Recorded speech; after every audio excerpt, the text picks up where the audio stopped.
Hello students, welcome to my channel. So today we are going to read NCERT Geography of class 9 chapter 5, that is Natural Vegetation and Wildlife. So let's get started.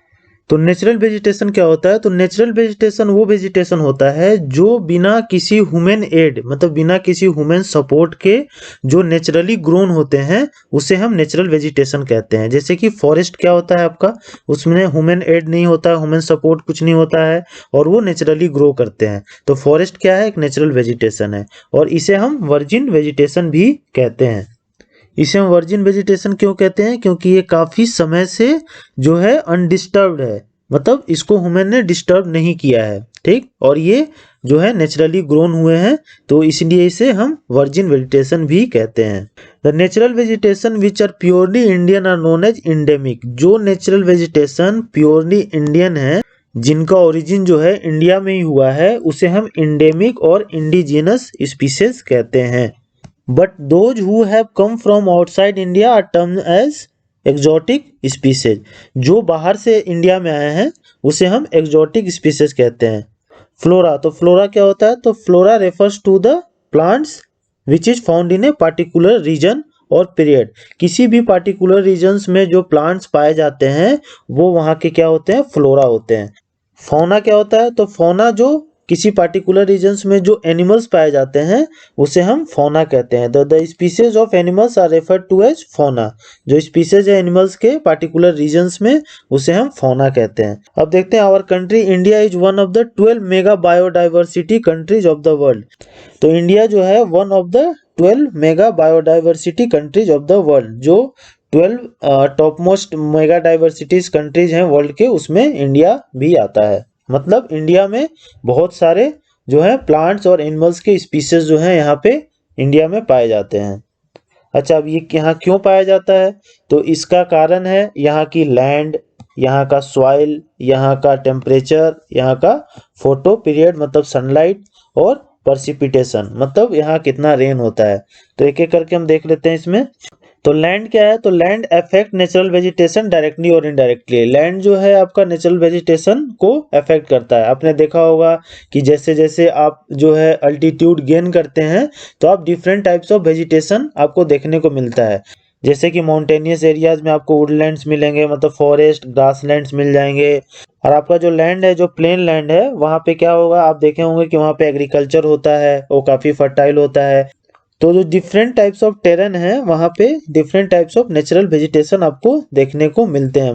अब हम देखते हैं soil. तो soil क्या करता है? Soil जो है डिफरेंट टाइप्स ऑफ सॉइल्स में डिफरेंट टाइप के नेचुरल वेजिटेशन जो है वो ग्रो होते हैं। जैसे कि आप कैक्टस और थॉर्नी बुशेज जो है आपका सैंडी सॉइल में ग्रो होता है। वेट एंड मार्सी सॉइल में डेल्टा रीजन्स हैं वहाँ पे क्या होता है आपका मैनग्रोव फॉरेस्ट होते हैं। और आपका जैसे अलूवियल सॉइल्स है वहाँ पे क्या होता है? अलूवियल सॉइल बहुत ज़्यादा फर्टाइल होता है, तो वहाँ पे आपका एग्रीकल्चर होता है। तो डिफरेंट टाइप्स ऑफ सॉइल्स में डिफरेंट टाइप्स के नेचुरल वेजिटेशन जो है वो क्या होते हैं? ग्रो होते हैं। टेम्परेचर भी आपका नेचुरल वेजिटेशन को ग्रो करने में एक जो है इंपॉर्टेंट रोल प्ले करता है। जब आप माउंटेन की ओर जाते हैं, मतलब आप अल्टीट्यूड गेन करते हैं, तो क्या होता है कि टेम्परेचर जो है वो जो है क्या होता है? कम होते जाता है। तो आपने देखा होगा कि आपका नेचुरल वेजिटेशंस भी जो है वो चेंज होते रहते हैं। तो टेम्परेचर का भी नेचुरल वेजिटेशन में ग्रो होने में काफ़ी रोल होता है।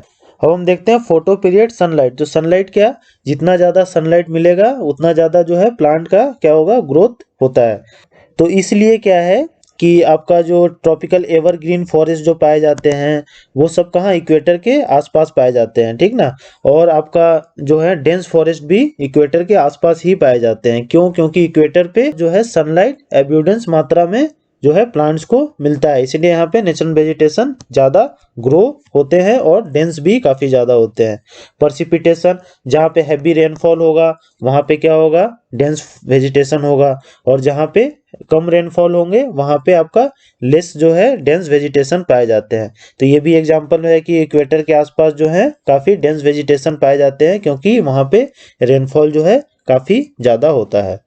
अब हम देखते हैं टाइप्स ऑफ वेजिटेशन। तो इंडिया में जो मेनली है 5 टाइप्स ऑफ वेजिटेशंस पाए जाते हैं। पहला है आपका ट्रॉपिकल एवरग्रीन फॉरेस्ट, दूसरा है आपका ट्रॉपिकल डेसिडियोस फॉरेस्ट, तीसरा है आपका थॉर्न फॉरेस्ट एंड सर्ब्स, और चौथा है माउंटेन फॉरेस्ट और पांचवा मैंग्रोव फॉरेस्ट। तो अभी इसको हम एक एक करके डिटेल में पढ़ते हैं। तो ये जो वेस्टर्न घाट्स हैं यहाँ पे आपके ट्रॉपिकल एवरग्रीन फॉरेस्ट पाए जाते हैं।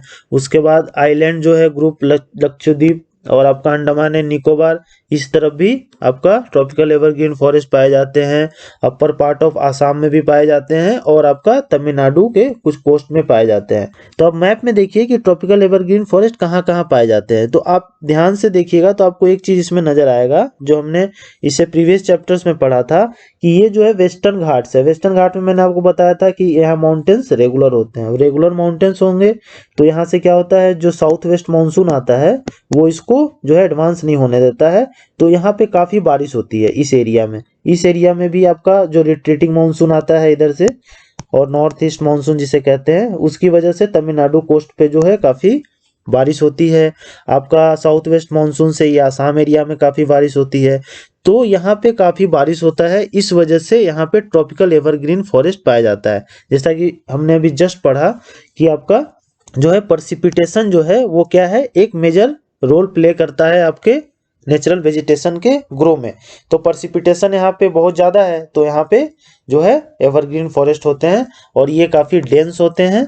और इनका एवरग्रीन नाम इसलिए दिया गया है क्योंकि यहाँ पे जो ट्रीज होते हैं वो एक साथ अपना जो लीव्स हैं उसको शेड नहीं करते हैं, ठीक, वो अलग अलग सीजन्स में जो है अपना लीव शेड करते हैं, तो वो हमेशा हमें ग्रीन दिखते हैं। डेट्स वाई उनका नाम जो है ट्रॉपिकल एवरग्रीन फॉरेस्ट दिया गया है। और ट्रॉपिकल क्यों दिया गया है, तो ट्रॉपिकल आपको पता है क्योंकि ये ट्रॉपिक्स में आते हैं, मतलब कि ये आपका अर्थ है, ये इक्वेटर है 0 डिग्री, ये 23.5 डिग्री आपका नॉर्थ लैटिट्यूड है और ये 23.5 डिग्री आपका साउथ लैटिट्यूड है। मतलब ट्रॉपिक ऑफ कैंसर और ट्रॉपिक ऑफ कैप्रिकॉर्न, इनके बीच में जो भी चीजें आती हैं वो क्या है, ट्रॉपिकल है। तो इसीलिए इनको ट्रॉपिकल एवरग्रीन फॉरेस्ट कहा गया है। क्यों, क्योंकि ये ट्रॉपिक्स में पाए जाते हैं। अब जो है ट्रॉपिकल एवरग्रीन फॉरेस्ट के कुछ फैक्ट्स हैं वो हम देख लेते हैं। तो ये है कि this forest grow best in areas having rainfall more then 200 centimetre. मैंने आपको बताया है कि ये उस एरिया में पाए जाते हैं जहाँ पे क्या है, रेनफॉल काफ़ी ज़्यादा होता है। और रेनफॉल कितना, मोर देन 200 सेंटीमीटर होना चाहिए वहाँ पे। और शॉर्ट ड्राई सीजन, और ड्राई सीजन वहाँ पे काफ़ी शॉर्ट होता है, मतलब ड्राई सीजन नहीं के बराबर होता है। उसके बाद the trees reach great height up to 60 metre और इवन अबव। यहाँ के जो ट्रीज होते हैं उनका जो हाइट है वो काफ़ी ज़्यादा होता है, मतलब 60 मीटर तक ये चले जाते हैं और उससे ज़्यादा भी जाते हैं, इतने लंबे यहाँ पे पेड़ होते हैं।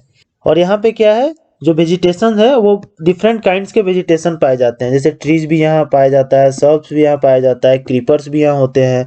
तो डिफरेंट टाइप्स ऑफ वेजिटेशन यहाँ पे होते हैं और वो क्या होता है, एक मल्टी लेयर्ड स्ट्रक्चर बनाते हैं। मतलब कि आपका सर्ब्स नीचे आएगा, फिर उसके बाद जो शॉर्ट ट्रीज होंगे, फिर लॉन्ग ट्रीज होंगे, तो ये एक मल्टी लेयर्ड स्ट्रक्चर बनाते हैं, ठीक ना। उस पर क्रीपर्स भी रहते हैं। This forest appear green all the year around. अब ये मैंने आपको बता ही दिया कि ये फॉरेस्ट जो है ग्रीन रहते हैं पूरे साल। क्यों, क्योंकि यहाँ के जो ट्रीज हैं वो अलग अलग सीजन में अपना लीफ सेट करते हैं, इसीलिए हमें ये ग्रीन दिखते हैं पूरे साल। और इसी पे इनका नाम जो है एवरग्रीन फॉरेस्ट रखा गया है। इंपॉर्टेंट जो ट्रीज है यहाँ पे वो क्या है, इबोनी, महगोनी और रोजवुड और रबर, ये सब जो है इंपॉर्टेंट ट्रीज यहाँ पे पाए जाते हैं। और कॉमन एनिमल्स यहाँ पे कौन कौन से पाए जाते हैं, तो एलिफेंट है, मंकी है, लिमोर है और आपका डियर है। तो हम देखते हैं ट्रॉपिकल डेसिडियोस फॉरेस्ट। तो ट्रॉपिकल डेसिडियोस फॉरेस्ट जो है इसे हम मानसून फॉरेस्ट भी कहते हैं। मानसून फॉरेस्ट क्यों कहते हैं, क्योंकि ये मानसून सीजन में जो है ये ग्रीन दिखते हैं। तो जब ड्राई सीजन आता है तो ड्राई सीजन में क्या होता है कि पानी की कमी के कारण ये अपना जो लीव्स है वो शेड कर देते हैं एक ही बार। क्यों शेड करते हैं, कि ट्रांसपीरेशन से जो वाटर लॉस होता है वो कम हो जाए, तो इसलिए ये लीव जो है शेड कर देते हैं एक ही सीजन में सभी, तो इसीलिए इसे हम डेसिडियस फॉरेस्ट कहते हैं।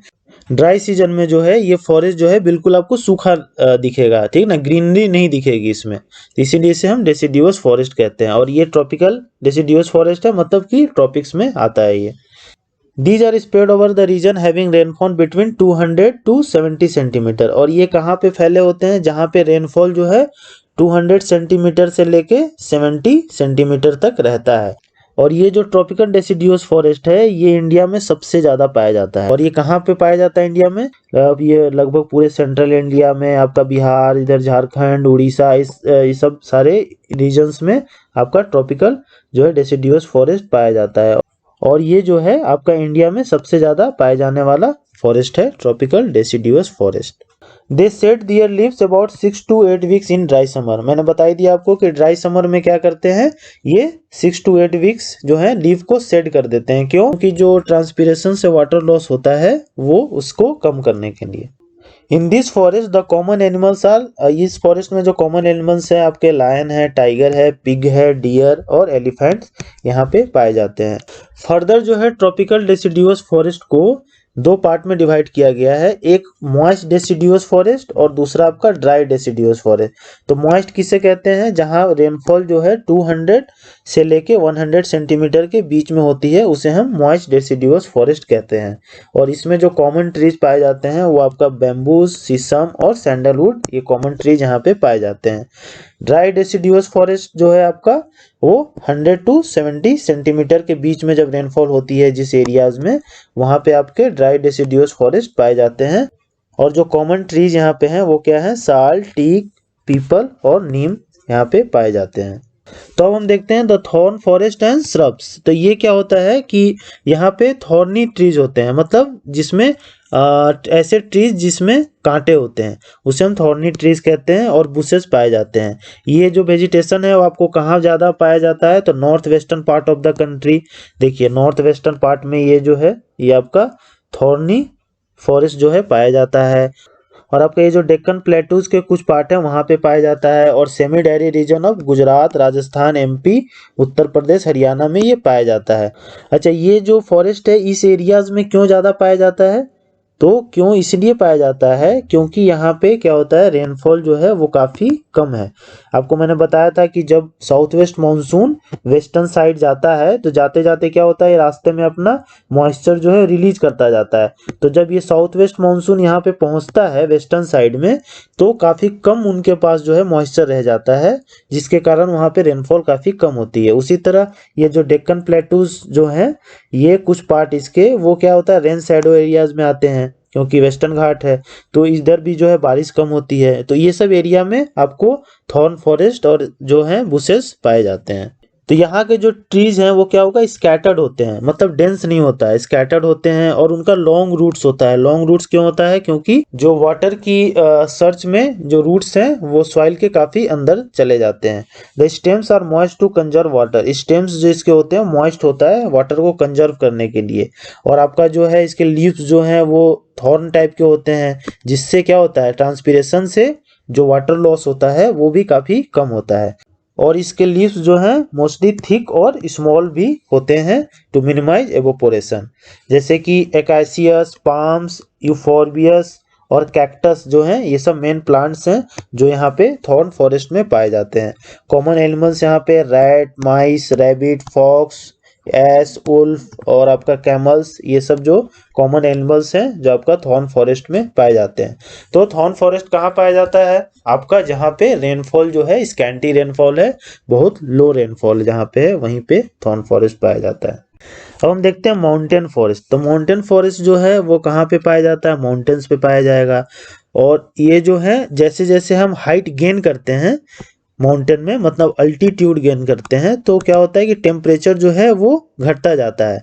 तो टेम्परेचर घटता जाता है तो different types of vegetations height के अनुसार होते हैं। तो आपका 1000 से लेके 2000 मीटर तक में wet temperate type of forest जो है वो पाए जाते हैं। ठीक, उसके बाद आपका 1500 से 3000 मीटर तक आपका टेम्परेट फॉरेस्ट पाए जाते हैं। और टेम्परेट फॉरेस्ट जो है वो कॉनिफेरस ट्रीज होते हैं। कॉनिफेरस ट्रीज मतलब ये जो कोन टाइप के आपने देखा होगा ना ट्रीज, और इनके जो पत्ते होते हैं वो भी कोन शेप के ही होते हैं। ठीक, जैसे पाइन हो गया, देवदार हो गया, सिल्वर फीर हो गया, सीदार हो गया, ये सब जो ट्रीज है यहाँ पे पाए जाते हैं। और ये जो फॉरेस्ट है जनरली कहाँ पे है, साउदर्न स्लोप्स हैं हिमालय के, ये जो साउदर्न स्लोप्स हैं हिमालयस के, यहाँ पे ये पाए जाते हैं। और places with high altitude in the southern and north east India, north east India में आपका ये पाया जाता है। कहाँ पे, अरुणाचल प्रदेश के कुछ एरियाज में ये पाए जाते हैं। और जो 3000 से लेके 3600 मीटर तक का जो हाइट है उसमें क्या है आपका, टेम्परेट ग्रासलैंड्स पाए जाते हैं। ठीक, टेम्परेट ग्रासलैंड जैसे आपने पढ़ा था प्रेरीज ग्रासलैंड है ना नॉर्थ अमेरिका में, तो इस तरह के जो टेम्परेट ग्रासलैंड्स हैं वो आपका 3000 से लेके 3600 मीटर जो हाइट है उस पे पाए जाते हैं। अगर हम 3600 मीटर एवब जब जाएंगे, उसके हाइट से भी ऊपर जाएंगे, तो क्या होगा, हमें अल्पाइन वेजिटेशन देखने को मिलेगा। अल्पाइन वेजिटेशन जो है वो जनरली जो है 3600 मीटर एवब जो है माउंटेन में पाए जाते हैं। और इसका यूज जो है कुछ वहाँ के जो ट्राइब्स हैं वो अपने कैटल्स को ग्रेज करने के लिए करते हैं, अल्पाइन ग्रासलैंड्स का use. At still higher altitude, मतलब और जब हाइट हम गेन करेंगे तो आपका मॉसेस एंड लिंचन्स जो है वहाँ पे पाए जाते हैं, जिसे हम तुंद्रा वेजिटेशन कहते हैं। ये आपका पिक्चर है मॉसेस और लिंचन्स का, ये जो है काफी हाइट पे पाए जाते हैं। तो अभी आपको समझ में आ गया इसमें कि 1000 से 2000 मीटर जो है आपका वेट टेम्परेट होता है, 1500 टू 3000 मीटर क्या होता है आपका टेम्परेट फॉरेस्ट होता है, 3000 से लेके 3600 मीटर हाइट तक आपका टेम्परेट ग्रासलैंड्स होते हैं, और 3600 के एबव जो है अल्पाइन वेजिटेशन पाया जाता है, अल्पाइन ग्रासलैंड। और जब हम और हाइट गेन करते हैं तो हमें मॉसेज और लिंचन्स जो है वो वेजिटेशन मिलता है, और जिसे हम तुंद्रा वेजिटेशन कहते हैं। अब हम देखते हैं मैनग्रूव फॉरेस्ट। तो मैनग्रूव फॉरेस्ट जो है वो कहाँ जनरली पाया जाता है, तो कोस्टल एरियाज में पाया जाता है, जहाँ पे टाइड्स आते रहते हैं, जिसकी वजह से क्या होता है, मड और स्लिट जो है वहाँ पे एक्यूमुलेट हो जाता है उस एरिया में, मतलब दलदला रहता है वो। और जो मैनग्रूव फॉरेस्ट में जो ट्रीज पाए जाते हैं उनका जो रूट है वो क्या होता है, वाटर में सबमर्ज रहता है। अच्छा, इस फिगर में देखिए ये जो रूट्स हैं इसके वो क्या है, वो वाटर में सबमर्ज हैं। ये आपका मैनग्रूव फॉरेस्ट है। और ये कहाँ पे जनरली पाया जाता है, तो डेल्टास जो बनाते हैं, गंगा, महानदी, गोदावरी, कृष्णा, कावेरी, ये क्या होता है, डेल्टा बनाते हैं, और उसी डेल्टाइक रीजन में आपको ये वेजिटेशन जो है देखने को मिलते हैं। आपने प्रीवियस चैप्टर में पढ़ा था कि डेल्टा जो है गंगा और जो ब्रह्मपुत्रा डेल्टा बनाती है उसे हम क्या कहते हैं, सुंदरबन डेल्टा कहते हैं। और वहाँ पे आपका जो है मैनग्रूव फॉरेस्ट जो है वो वहाँ पे हैं, और वहाँ पे एक सुंदरी ट्री पाया जाता है जिसके कारण उसका नाम जो है सुंदरबन डेल्टा पड़ा है। और जो ये जो मैनग्रूव फॉरेस्ट है यहाँ पे जो है रॉयल बंगाल टाइगर जो है वो सबसे फेमस जो है एनिमल है। यहाँ पे ये टाइगर है, टाइगर। और यहाँ पे आपका टर्टल्स, क्रोकोडाइल, घड़ियाल, स्नेक्स, ये सब भी एनिमल्स जो हैं आपके मैनग्रूव फॉरेस्ट में पाए जाते हैं। ये कुछ इंपॉर्टेंट पॉइंट्स हैं कि आपका जो वाइल्ड लाइफ प्रोटेक्शन एक्ट है जो वो कब इम्प्लीमेंट हुआ था, 1972 में इंडिया में। ये किसने इम्प्लीमेंट हुआ था, वाइल्ड लाइफ को प्रोटेक्ट करने के लिए। India is the only country in the world that has both tiger and lion. India एक ही कंट्री है वर्ल्ड का जहाँ पे टाइगर भी पाए जाते हैं और आपका लायंस भी पाया जाता है। The natural habitat of Indian lion is Gir forest of Gujarat. जो नेचुरल हैबिटेट है इंडियन लायंस का वो कहाँ पे है, गिर फॉरेस्ट गुजरात में। और गिर फॉरेस्ट में ही जो है आपको एशियाटिक लायन पाए जाते हैं। और इंडिया में टोटल कितने बायो रिजर्व्स हैं, तो इंडिया में टोटल 18 बायो रिजर्व्स हैं। और बायो रिजर्व्स हम किसे कहते हैं, तो bio reserves are the protected area meant for conservation of plants and animal. ये एक प्रोटेक्टेड एरिया होता है कंजर्वेशन के लिए, प्लांट और एनिमल को प्रोटेक्ट करने के लिए। ठीक, तो होप आपको ये चैप्टर अच्छे से समझ में आ गया होगा। अब हम एक्सरसाइज कर लेते हैं। तो फर्स्ट क्वेश्चन हम देख लेते हैं, to which of the following types of vegetation does rubber belong to. तो रबर कहाँ होगा, हमने पढ़ा अभी कि रबर ट्रॉपिकल एवरग्रीन फॉरेस्ट में होगा। सेकंड देखते हैं, cinchona trees are found in the areas of rainfall more than. Cinchona trees कहाँ पाया जाता है, जहाँ पे रेनफॉल जो है 100 सेंटीमीटर से ऊपर होता है। थर्ड देखते हैं, in which of the following state is the Similipal bio reserve located. Similipal bio reserve कहाँ लोकेटेड है, तो ये आपका उड़ीसा में लोकेटेड है। जो इंडिया में 18 बायो रिजर्व हैं इस पे मैं एक अलग वीडियो बना दूंगा, ठीक ना, क्योंकि ये वीडियो ज़्यादा लंबा हो जाएगा, तो उसके लिए मैं एक अलग वीडियो बना दूंगा। फोर्थ देख लेते हैं, which one of the following bio reserve of India is not included in the world network of bio reserve. कौन नहीं है इंक्लूडेड, तो ये मानस है। ये कहाँ पे है, आपका आसाम में है। तो होप आपको ये चैप्टर अच्छे से समझ में आ गया होगा। If you like my video please like, share and subscribe to my channel.